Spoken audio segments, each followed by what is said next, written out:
Hi, this is Becky, and I'm with Pepper, and we're going to be reading a book called Little Red's Autumn Adventure, written by Sarah Ferguson, the Duchess of York. Ready, Pepper?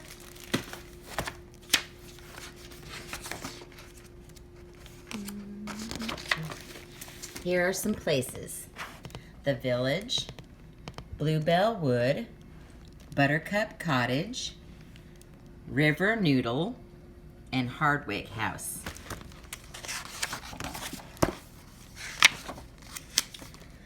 It was a splendid autumn afternoon at Buttercup Cottage. Little Red and her friends were on their way to the great harvest festival in Bluebell Wood.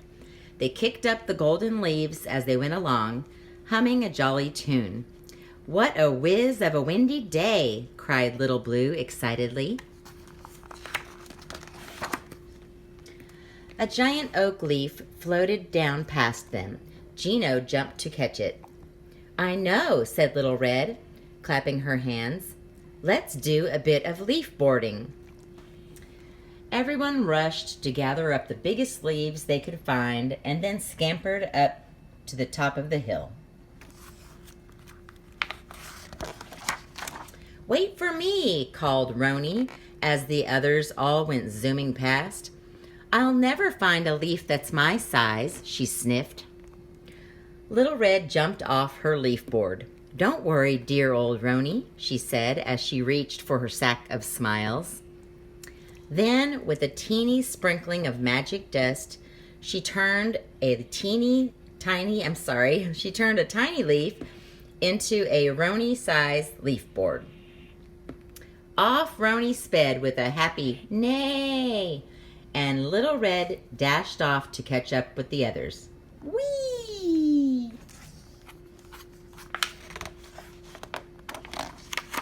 Suddenly, Little Red's leaf hit a rather large tuft of grass.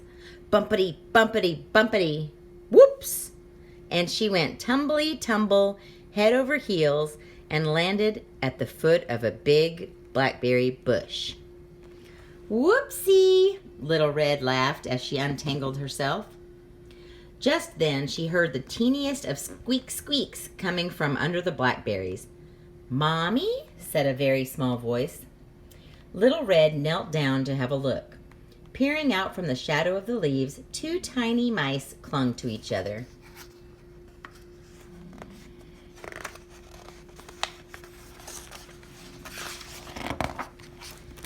"Eek!" they squeaked, jumping back and gripping each other all the more tightly.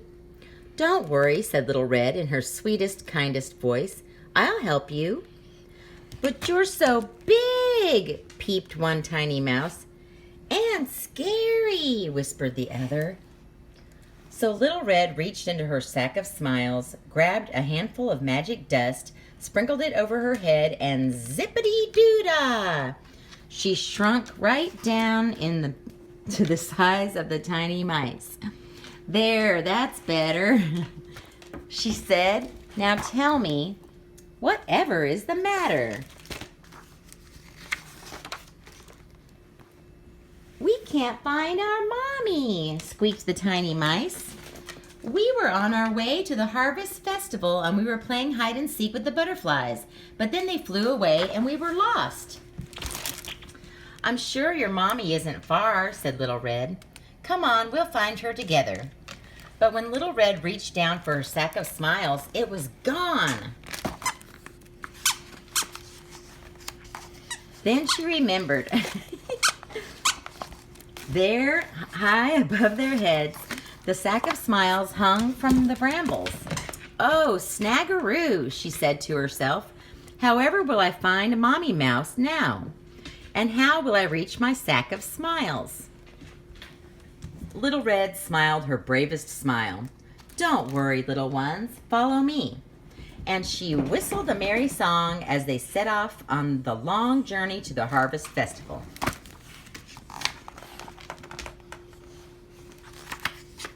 Meanwhile, Little Blue, Gino, and Roni had arrived at the clearing where the festival was nearly ready to begin. It was quite a sight indeed. Here, there, and everywhere, the animals were frantically making the final preparations. Blakesley Bill was directing the robins as they strung lanterns from the trees. Purdy was scurrying to and fro, setting up the band. There were towering tables brimming with all sorts of tasty treats. Roni licked her lips. Wait till Little Red sees this. But when they looked around, Little Red was nowhere to be seen. Just then, Mrs. Mouse came rushing up to Roni, wringing her apron in distress. "Oh, dearie me," she cried. "I've lost 2 of my children. They're always running off, and I had my hands full of the plum pie. Oh, please, can you help me?" Little Blue looked at Roni. Roni looked at Little Blue. Little Red would know what to do, but where on earth was she? The sun was setting, and long purple shadows were already stretching across the grass. They were very worried indeed. "I think," said Roni, "I think we should make a search party." The friends hadn't been searching for long when... thunk! An acorn landed squarely in the middle of Little Blue's bumblebee bobble hat. "Ouch!" said Little Blue, and he looked up. "Purdy," he said slowly, "what color do the leaves turn in the autumn?" "Why, you know that, Little Blue. They turn red and gold and orange." Everyone looked up to where Little Blue was pointing, his mouth wide open in astonishment. Up above, the leaves on the trees had turned every splendiferous color in the rainbow. There were pink leaves and blue leaves, spotty leaves and stripy leaves. The friends couldn't believe their eyes. Then Little Blue spied someone, a very mischievous someone, high in the branches. Gripping tightly in his paws was Little Red Sack of Smiles. The magic dust was spilling here, there, and everywhere, mixing up the colors of the leaves.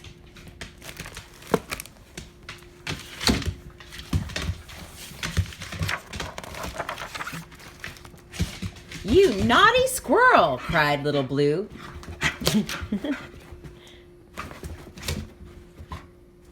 "Pepper, it's reading time."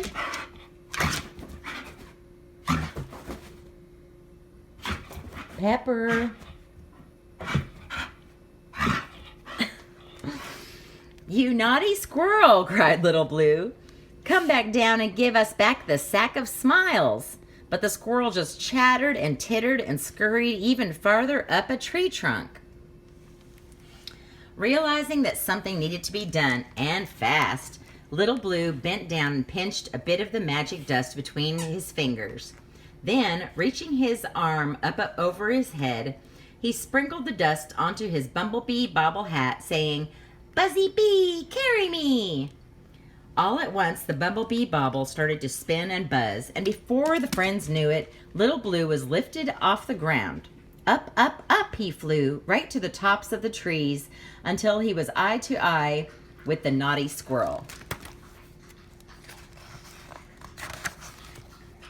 In a flash, Little Blue snatched back the sack of smiles. "This belongs to Little Red. Where did you find it?" Little Blue demanded to know. "Why, just down there," giggled the squirrel, pointing toward a blackberry bush. Little Blue sounded the alarm on his trumpet and yelled, Little Red, can you hear me?"